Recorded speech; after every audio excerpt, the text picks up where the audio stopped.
अगर आपने अभी तक इस सीरीज के पहले दोनों पार्ट नहीं देखे हैं तो पहले वो जरूर देख लेना, क्योंकि पार्ट 1 में आपने शुरुआत करना सीखा था और पार्ट 2 में आपने खुद को संभालना सीखा। लेकिन सिर्फ शुरुआत करना और खुद को संभालना ही काफी नहीं है, क्योंकि असली गेम यहीं से शुरू होता है, जहां ज्यादातर लोग हार मान लेते हैं, जहां तुम्हें टिके रहना है और हर प्रॉब्लम का नया रास्ता ढूंढना है। तुमने शुरुआत कर ली, तुमने खुद को संभालना भी सीख लिया, लेकिन फिर भी तुम आगे क्यों नहीं बढ़ पा रहे हो? क्योंकि तुम बीच में रुक जाते हो, तुम टिक नहीं पाते, और यही तुम्हें एवरेज बनाए रखता है। और आज मैं तुम्हें वो दो चीजें बताने वाला हूं जो तुम्हें अनस्टॉपेबल बनाती हैं, और वो है कमिटमेंट एंड क्रिएटिविटी। अब हम बात करेंगे कमिटमेंट पर, कि कमिटमेंट कैसे हमारी लाइफ को सफल बनाती है। शुरुआत करना आसान है, हर कोई एक्साइटेड होकर शुरुआत करता है, लेकिन असली खेल तब शुरू होता है जब एक्साइटमेंट खत्म हो जाती है। यहीं पर डिसाइड होता है तुम सीरियस हो या सिर्फ टाइम पास कर रहे थे, और यहीं पर तुम्हें खुद से किए गए कमिटमेंट का मतलब समझ में आता है। क्योंकि कमिटमेंट का मतलब है मैं ये काम करूंगा, चाहे मेरा मन करे या ना करे।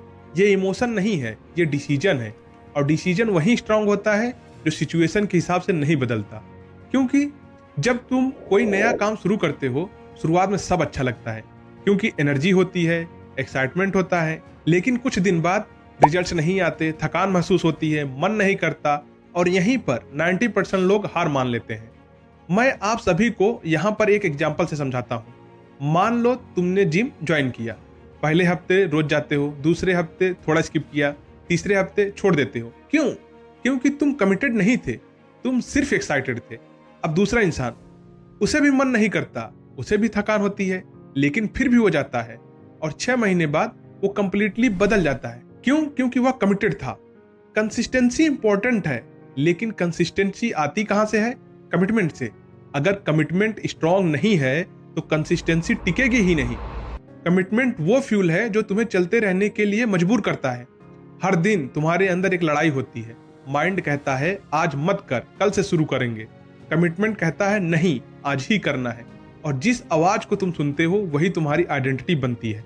जब तुम कमिटेड हो जाते हो, तुम एक्सक्यूज देना बंद कर देते हो, तुम रिजल्ट्स का इंतजार नहीं करते, तुम प्रोसेस पर फोकस करते हो, और धीरे धीरे तुम वो इंसान बन जाते हो जो अपने गोल्स के लिए सीरियस है। कमिटमेंट ग्लैमरस नहीं है, इसमें कोई एक्साइटमेंट नहीं होती, इसमें बोरिंग रूटीन होता है, इसमें सेक्रीफाइस होता है, लेकिन यही बोरिंग चीजें तुम्हें एक्स्ट्रा ऑर्डिनरी बनाती हैं। अगर तुम्हें रियल कमिटमेंट बनाना है तो ये 3 रूल्स फॉलो करो।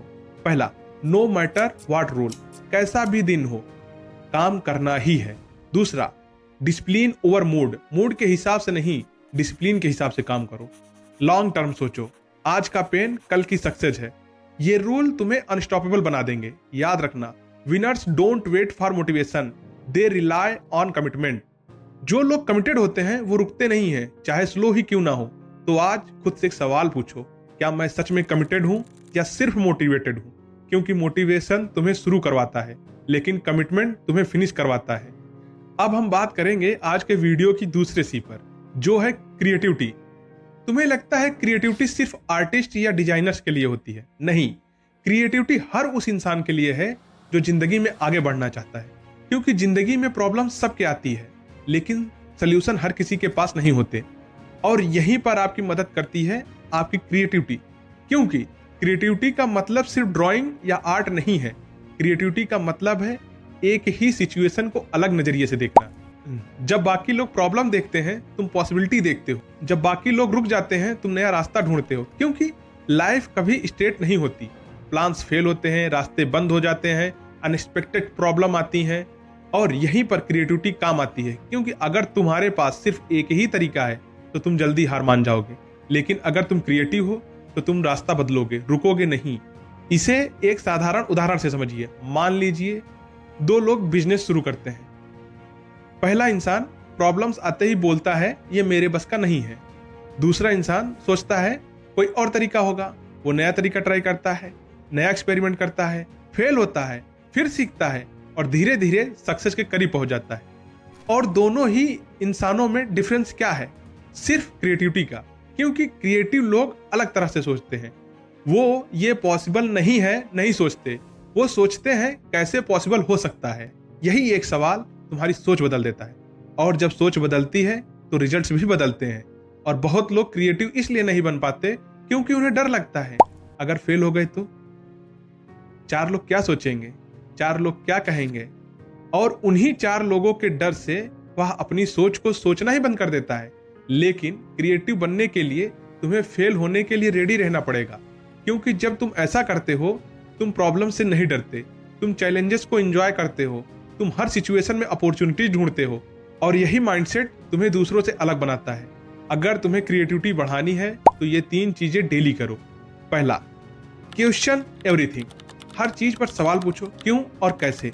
दूसरा, न्यू ट्राई करो, नए तरीके, नए आइडियाज और नए एक्सपेरिमेंट्स।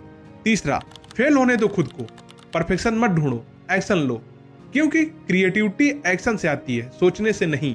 याद रखना, क्रिएटिव लोग प्रॉब्लम से भागते नहीं, उन्हें सॉल्व करते हैं, और जो प्रॉब्लम सॉल्व करता है वही जिंदगी में आगे बढ़ता है।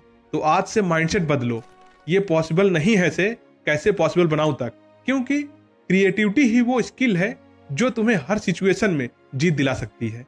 आपने मेरी वीडियो यहां तक देख ली तो उसके लिए thanks for watching my video. अब मैं आपसे मिलता हूं 10 सीज ऑफ सक्सेस सीरीज के चौथे पार्ट में। यदि आपको मेरी वीडियो अच्छी लगी हो तो आप इसे लाइक, शेयर एंड सब्सक्राइब जरूर करें। धन्यवाद।